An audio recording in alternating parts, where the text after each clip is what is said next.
Today we'll be discussing 10 of the most dangerous kids in the world and what might have driven them to do such wrong, from torturing to kidnapping to murdering in mass shootings.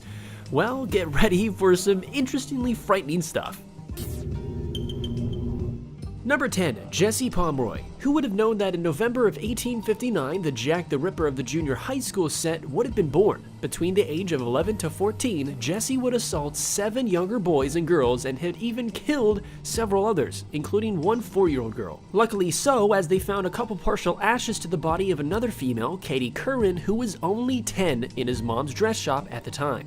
He was only 14 when he was sentenced as an adult for no less than 40 years at the Massachusetts prison, what continues to baffle so many as he lived a pretty normal life when he was a kid. Number 9. Graham Young. London-born in September of 1947, Graham showed an early interest in chemistry. Dr. Crippen, who was an infamous poisoner and soon in his teens, had a weird obsession with Adolf Hitler, and we're definitely not making this up.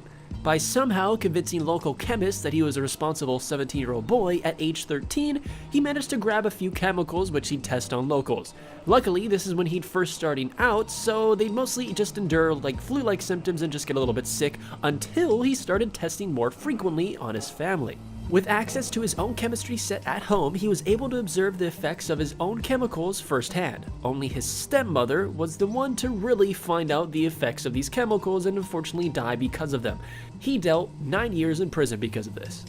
Number 8. Edmund Kemper. With having a troubled childhood following his parents' divorce, his family moved to Montana when he was just 10 years old. He managed to build a couple new friendships, which was difficult because of his neglectful sisters and alcoholic single mother. Edmund also had been confined to his mother's basement because she was frightened that he might act out on his 2 sisters. All of this eventually led to the deaths of his first 2 unfortunate victims, his grandparents, at age 15. The reason, well, as he puts in his own words, to know what it felt like. He was sentenced to 5 years with parole, but ultimately went back to a life of crime after being released. And I'm picking up young women, and I'm going a little bit farther each time. It's a daring kind of a thing. At first there wasn't a gun. I'm driving along. We go to a vulnerable place where there aren't people watching, where I could act out, and I say, no, I can't. And then a gun is in the car, hidden. And this craving, this awful, raging, eating feeling inside. I could feel it consuming my insides, this fantastic passion. Occasionally picking up female hitchhikers specifically, he managed to kill 6 within 3 years until 1973, when he also killed his mother and her friend. He still is alive and serving 8 years life sentence at the California Medical Facility in Vacaville. We also found a documentary about Edmund, and it's amazing to see the way he thinks. Number 7. Erica DiNardo. Poorly influenced as a child, it was at the age of 16 that a drug-addicted Erica DiNardo and her 17-year-old boyfriend Mario Fasaro killed both her mother and 12-year-old brother, stabbing them a total of 97 times. She and her boyfriend both served a total of 11 years sentence, being released in 2011, and has since dealt with the repercussion of losing 2 family members. She's even apologized and has recognized her mistake to her father, who has accepted her back into his life and now lives a drug-free life, thankfully. Number 6. Alyssa Bustamante. Is it rolling? Yes. Okay. I'm about to grab this electric fence with my hand. Born in January of 1994, Alyssa seemed to have quite the troubled childhood, suffering from early childhood depression. It was revealed at age 15 that she planned at one point to burn down her neighbor's home, still with the family inside of it. Thankfully, she didn't go through with it. Alyssa had also attempted suicide once before by cutting her own wrists. Still just 15 years old, Alyssa also planned for some time to commit the murder of 2 local neighborhood girls. We know this because of a diary entry, as well as how there was an extra second hole next to where they found the body of 9-year-old Elizabeth Olsen in the woods of Jefferson City, Missouri. Her reasoning behind a lot of this was that she felt like an outsider, with no one really to express how she felt or with any reason to tell why she did these things. Though in her diary, she did write how she was curious about what it was like to kill someone. Even after it happened, she also wrote that she enjoyed herself because of the adrenaline. Oh, Alyssa. Number 5. Beaver Brothers. The Beaver Brothers, Robert aged 18 and Michael aged 16, were responsible in 2015 for the deaths of the 3 siblings and both parents. On top of this, they, or more precisely Robert, were planning a mass murder for the near future so they can be, in their own words, more famous than Columbine. More than 2,000 rounds of pistol ammunition and 250 shotgun shells were ordered to their home over the internet and had even been planned out to record the mass shootings they had planned in 2 separate formats. Robert would have received the death penalty if he didn't plead for life without a chance of parole, in accordance to the 2 sisters which did survive the attacks. Both are now serving 5 life sentences. Number 4. Michael Hernandez. Michael was just 14 years old when he was sentenced for life for proudly killing his classmate Jamie Go. How he had done it was he lured him away from class into a bathroom stall where then he would stab him more than 40 times. After it happened, he casually walked back to class as if nothing happened, feeling nothing about what he just did. With further investigation during his conviction, the authorities found a list Michael had written with target names on it. Even more frightening is how he so casually goes into detail about the murder during his confession video. Luckily for society, once his life sentence is up in about 12 years, he'll stand in court again to possibly receive another life sentence. Number 3. John Venables and Robert Thompson. Both just 10 years old at the time, John and Robert would somehow lure away a 2-year-old boy, James Bolger, from his mother.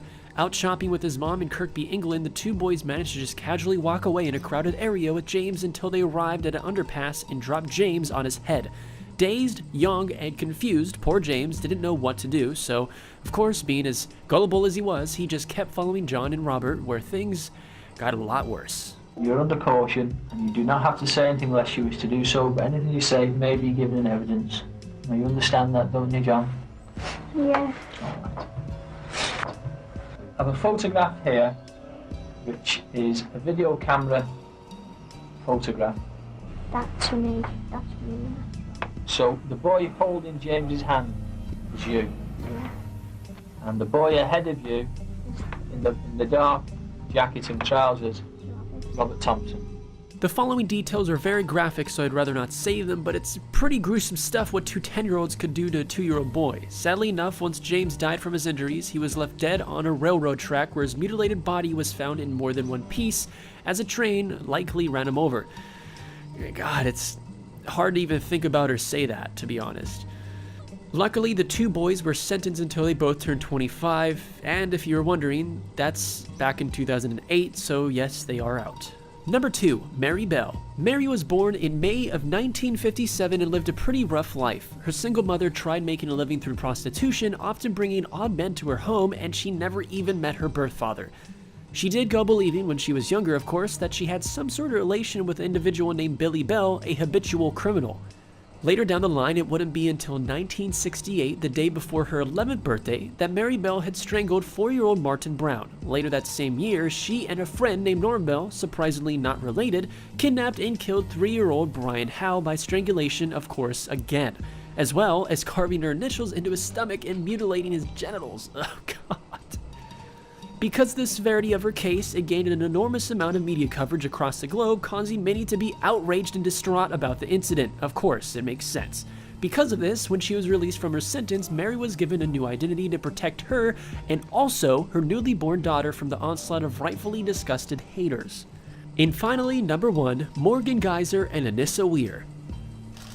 At age 15, Morgan Geyser looks quite different from the girl who just turned 12 when she allegedly stabbed her friend 19 times. Okay, so here are one of those rare instances or cases where video games actually had some influence on violence.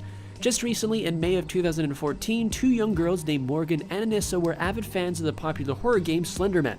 So much so that they managed to convince themselves somehow that it was a real thing. Because of this, Morgan and Anissa, who were both 12 at the time, may I add, had led a local neighborhood girl of the same age into a random forest. Doing this, they would both end up stabbing her 19 times so they can pretty much sacrifice her to a quote-unquote angered Slender Man. The girl that was stabbed miraculously survived her injuries, thank goodness. And with all that being said and done, that concludes top 10 most dangerous kids in the world. If you've enjoyed the video, make sure to like, comment, and subscribe for better content to come in the future. Also, don't forget to check out a couple other videos that will be on screen now with annotations to them. Those are pretty cool. Other than that, have yourselves a very safe and happy day.